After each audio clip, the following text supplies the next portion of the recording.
네, 스몰캡 유망주 찾아보는 시간입니다. 오늘 이 시간은 신한투자증권 서울금융센터의 김동준 부장과 함께합니다. 어서 오세요. 네, 안녕하세요. 네, 어떤 기업 가지고 오셨어요? 예, 국내 경제 여건, 환경 대단히 좀 불확실하고 어렵습니다. 그렇죠.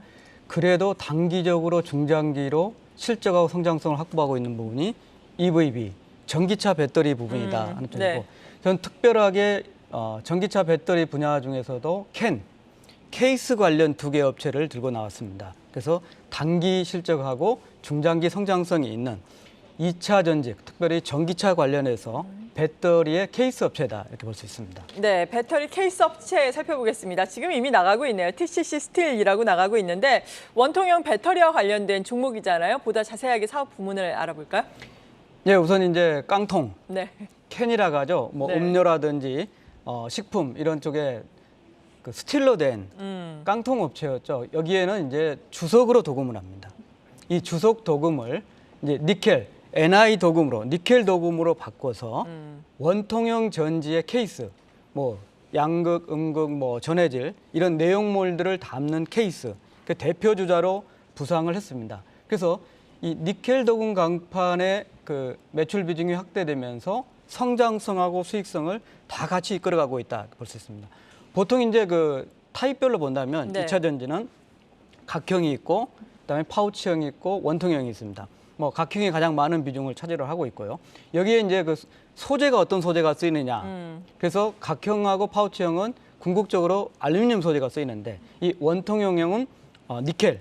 그래서 니켈 도금 강판의 소재로 형태해서 밸류 체인은 이렇습니다. 포스코가 원재료를 포스코로부터 원재료를 네. 사서 니켈 도금을 해서 실제로 이제 동원 시스템즈라든지 상신 EDP 이런 케이스 업체한테 납품을 하고 이게 배터리 업체를 통해서 궁극적으로 테슬라나 리비안 이런 밸류 체인으로 가게 됩니다.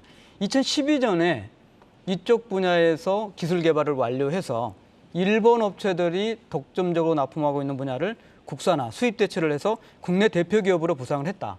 그래서 포스코로부터 소재를 확보한다는 강점, 그리고 설비 제조를 하는데 주도적으로 참여한다든지 이런 강점을 바탕으로 빠른 캐펙스, 그래서 현재 7만 톤 생산 능력인데 내년 6월에 14만 톤, 네. 그리고 24년에는 19만 톤 정도로 캐파를 늘리면서 리더십을 가질 거다.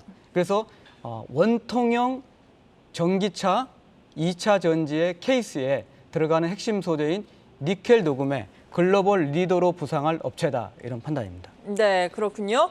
원통형 배터리의 또 리더로 부상할 계획이다라고 말씀을 해주셨는데 그렇다면은 이 부분의 실적이 언제부터 또 반영이 될지 모르겠어요. 지금의 실적은 또 어떻게 나오고 있는지도 궁금하고요.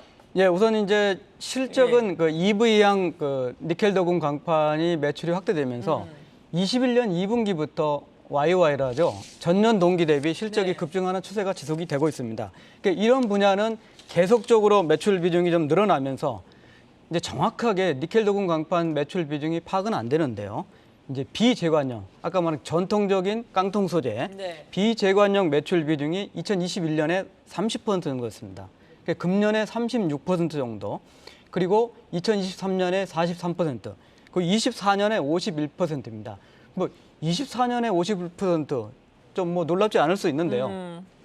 23년부터는 내연차들이 세계 수요에서 감소기가 들어가게 했고 2025년에 큰 분수령이 되고 네. 2030년 되면 이제 전기차 비중이 절대적으로 높아지는 상황이 될 것으로 보이기 때문에 장기적인 흐름이다. 그래서 이런 판단에서 실적은 전년도에 영업이익 기준으로 256억 정도였습니다. 금년에는 이미 상반기에 이 정도를 달성을 했고 연간으로 535억 정도 영업이익이 예상되고 보수적으로 소재 가격 인상에 따라서 레깅 효과가 있었기 때문에 보수적으로 보더라도 내년도에는 580억 정도, 그리고 2024년에 증손부인 가동되는 상황에서는 650억 정도 영업이익 될 것으로 보이고 이 흐름에는 니켈 도금 강판의 증설 그리고 매출 비중 확대가 실제로 성장성하고 수익성을 견인한다. 그래서 과거에 제관용 캔에서 네. 전기차용 특히 원통형 전지에 포커스를 맞추는 소재 리더십을 갖는다 이런 판단입니다. 네, 사실 삼성 SDI 역시 원통형 전지, 지금 원통형 배터리 생산을 할 계획이기 때문에 그 부분에 대한 수혜 예상된다. 긍정적인 판단이 많은데 그럼에도 불구하고 최근에 주가가 좋지는 않았거든요. 추세가 우하향이에요. 그 이유가 분명히 있을 텐데요. 예, 주가가 급락을 했습니다. 뭐 사실은 악재성 내용이 어느 정도 반영되느냐는 판단을 해봐야겠지만 세 가지의 악재성 내용이 있었습니다. 자, 첫 번째로는 이제 많은 기업들이 이제 이 회사도 수출을 52, 3% 수출을 네. 하고 있기 때문에 해지를 했습니다. 환했지? 그러니까 환해지를 예. 했죠. 그래서 이제 흔히 말하면 이제 통화 선물 선도라고 하는데 매도를 했었죠. 1,200원 정도 매도 포지션을 가졌기 때문에 네. 6월 말 기준에는 아시다시피 환율이 1,300원 정도. 이렇게까지 올라올지 상상도 예, 못했죠. 9월 말에는 예. 1,340원. 그래서 이제 사실은 1,430원 정도이기 때문에 100억 이상대에 지금 손실이 나고 있는 평가손이 나고 있는 상황입니다. 네. 사람들이 이제 키코와 많이 비교를 하는데요. 네. 키코는 이제 2배, 3배의 그런 좀 레버리지가 있었나요? 레버리지 오버가 되는 케이스고 이 회사 같은 경우는 수출로 벌어들이는 달러에 수입과 맞물려서 해지를 한 부분인데 이게 환율이 급등하면서 이런 부분이 있었다는 부분이고 네. 두 번째로는 이제 좋은 시장 환경에 증설을 위해서 많은 자금을 조달했는데 그게 이제 전환사채를 조달을 했었죠. 이 전환사채가 7,400원 정도 단가입니다. 네. 그래서 좋게 9월 5일부터 실제로 상장돼서 물량이 소화되고 있는데 130만 주 가량에 제가 볼 때는 보수적으로 90만 주에서 100만 주 정도가 소화가 된 것 같습니다. 오버행 이슈가 있는 거네요. 예, 이 물량 소화가 일정 부분 있었다는 부분이고 세 번째로는 이제 국내에서 유일한 업체였는데 네. 냉연 강판하는 동국 산업이 24년 10월 달을 목표로 신규 진입하는 재료가 있었다. 이런 내용이 있습니다. 네. 이런 악재는 일정 부분 반영이 됐다는 판단인데 그래도 원통형 전지의 리더십을 갖고 있는 소재주고 제가 수익 비율을 따져보니까 주가 대 수익 비율을 따져보니까 금년도에는 PER이 뭐 FX 효과가 있었기 때문에 20배 정도가 넘지만은 내년에는 5배 정도 그리고 그내년에는 4배 정도로 대단히 저평가된 주식이다. 네. 포텐셜을 갖는다 측면이면 주가는 오히려 지금 저점이고 10,000원을 넘으면 더 탄력을 가질 수 있지 않을까 이런 판단입니다. 네, 악재가 어느 정도 선 반영이 되고 있다, 소화가 되고 있다라는 말씀이시네요. 예. TCC 스틸에 대해서 알아봤고요. 언제쯤 저점을 잡고 또 반등에 성공할지 지켜보겠습니다. 두 번째 종목은 상신 EDP 준비를 하셨네요? 예, 이제 아까 말씀드렸던 네. TCC 스틸하고의 관계에서는 원통형 전지의 경우에는 사실은 이제 소재를 납품하는 거래처 관계가 있는 회사가 네. 되겠습니다. 2020년에 적자 사업을 갖고 있었던 자동차 부품 사업을 모두 정리를 했습니다. 그리고 2차 전지, 이 케이스, 캔업 분야의 선택과 집중을 한 그런 대표적인 회사가 되겠습니다. 그래서 매출 비중을 본다면은 아까 이제 그 TCC 스틸의 경우는 원통형이지만은 이 회사의 경우는 상신의 경우에는 원통형도 있지만은 각형도 있다. 네. 이런 측면이고 삼성 SDI 비중이 85%로 절대적으로 높다. 그래서 삼성 SDI 비중이 높은 그리고 원통형과 각형의 케이스 업체다 이렇게 볼 수 있겠습니다. 네, 그렇군요. 상신 EDP, 또 전기차 배터리 전략에 따른 수혜 기업입니다. 삼성 SDI와 말씀하신 것처럼 상당히 밀접한 관계를 맺고 있는 상황인데 이 부분의 투자 포인트에 대해서 보다 자세하게 설명을 해주신다면요. 네, 우선 이제 과연 어떤 분야가 경쟁력을 네. 갖고 있느냐. 이제 딥 드로잉이라고 하죠. 모양을 만들어내는 그 기술을 하고 그다음 아비언 기술 그리고 당연히 납기라든지 네. 품질이 중요합니다. 상신의 경우에는 4개 국가의 생산 기지가 있습니다. 한국, 중국, 그리고 말레이시아, 헝가리아. 당연히 SDI의 주요 변대이기 때문에 해외에 또 SDI가 미국을 진출할 경우는 따라서 진출할 가능성이 크다는 판단입니다. 자, 이런 경쟁력이 SDI 내에서의 점유율로 나타나고 있습니다.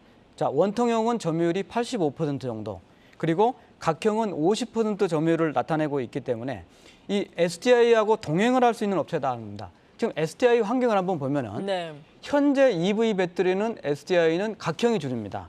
뭐 BMW, 아우디, 그리고 폭스바겐, 그다음 미국의 포드가 이제 거래처가 되고 있고 이 각형인데 원통형도 이제 서서히 SDI의 램프업이 되고 있습니다. 기존에 이제 리비안이고요. 네.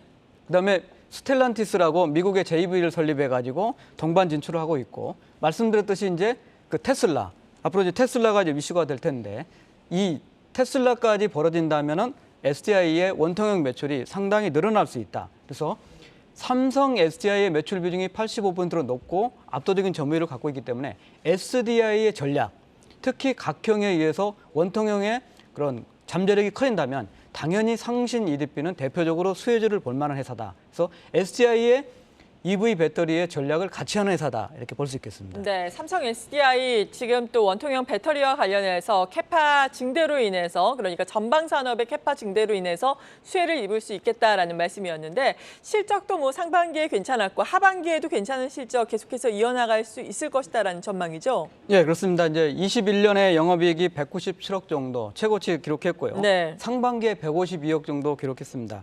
연간으로는 300억 정도, 297억 정도 영업이익이 될 수 있을 거 보이고 23년, 24년에 컨센서스 기준으로 370억대 그리고 460억대의 영업이익이 지속적으로 개선되는 쪽으로 나타날 것으로 보입니다.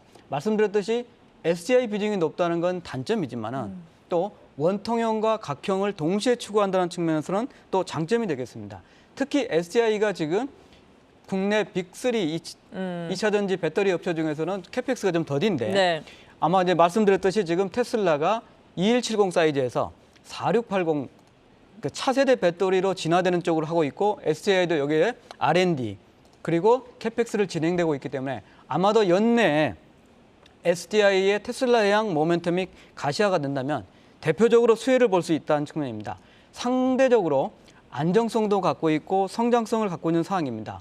금년도 기준 PER 주가대 수익비율은 8배 정도, 그 내년에 6배, 24년에 5배 정도로 저평가된 업체이고 뭐 뚜렷하게 악재를 찾을 수 있는 네. 개연성은 없는데 SDI가 주춤했지만은 공격적으로 캐펙스가 늘어날 경우는 대표적인 수혜주로 보자 이런 의미고 저평가와 더불어서 실적 안정성을 갖고 있는 그런 캔 업체, 케이스 업체다 이렇게 볼 수 있겠습니다. 네, 오늘 또 2차 전지 또 배터리와 관련된 또 업체에 대해서 알아봤습니다. 신한투자증권 서울금융센터의 김동준 부장이었습니다. 고맙습니다. 감사합니다.